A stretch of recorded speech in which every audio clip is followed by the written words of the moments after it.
Harvesting, harvesting क्या है? Harvesting of crop is important task, बहुत ही महत्वपूर्ण कार्य है। The cutting of crop after it is mature is called harvesting. तो जब फसल मैच्योर हो जाती है, पक जाती है, तो उसको कट कर लेते हैं, तो उसको ही हम क्या बोलते हैं? Harvesting. The cutting of crop after it is mature is called harvesting. In harvesting crops are pulled out और cut close to the ground. तो या तो उनको बाहर निकाल लेते हैं खींच के, और या फिर उनको ग्राउंड के पास से कट कर देते हैं। It usually takes 3 to 4 month to एक सीरियल क्रॉप टू मैच्योर। तो जो सीरियल क्रॉप होती है उसको पकने में 3 से 4 महीने लगते हैं।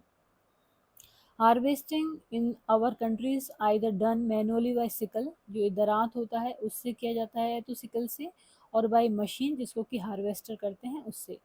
इन the harvested crop the grain seed need to be separated. अब जो सीड होते हैं उनको सेपरेट किया जाता है, किससे? जो उसका छिलका होता है उससे।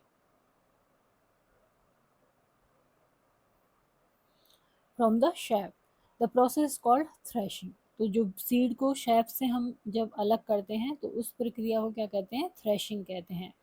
This is carried out with the help of A machine called combine. तो ये एक मशीन से होता है, उसको कंबाइन कहते हैं। ये हार्वेस्टर भी है और थ्रेशर भी है, यानी क्रॉप को भी कट करता है और बीज को छिलके से अलग भी करता है। तो ये है combine. After harvesting some time stub, जो नीचे बचा हुआ रह जाता है काटने के बाद में, वो फील्ड में ही रह जाता है। Which are burn by farmer, उसको फार्मर क्या करते हैं? जला देते हैं। तो ये पॉल्यूशन का कारण बन जाता है। Farmer with small holding of land do the separation of grain and shape by winnowing.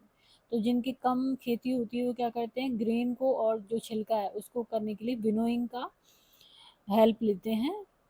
तो ये यहाँ पर दिखाया हुआ है विनोइंग मशीन, ये है विनोइंग मशीन। और यहाँ पर दिखाए गए हैं हार्वेस्टेड फेस्टिवल, यानी 3 से 4 महीने के हार्ड वर्क के बाद में जब किसान अपने घर पे आता है तो वो क्या करता है? The sight of golden fields of standing crops laden and grain fills the heart of the farmer with joy. तो वो खुशी से झूम उठता है और उसको वेलबींग की सेंस आता है। The effort of the past season have borne fruit and it's time to relax and enjoy a little। तो इस टाइम पे वो रिलैक्स होता है। The period of happiness in all parts of India. तो जब भी फसल कट के अपने घर पे आती है तो यहाँ पर सेलिब्रेट करते हैं इंडिया में। Man and women celebrate it with great enthusiasm. Specially festival होते हैं इसके लिए, जैसे कि हार्वेस्ट सीजन में, जैसे कि पोंगल है, वैशाखी है, होली है, दिवाली है, नवन्या एंड बिहू।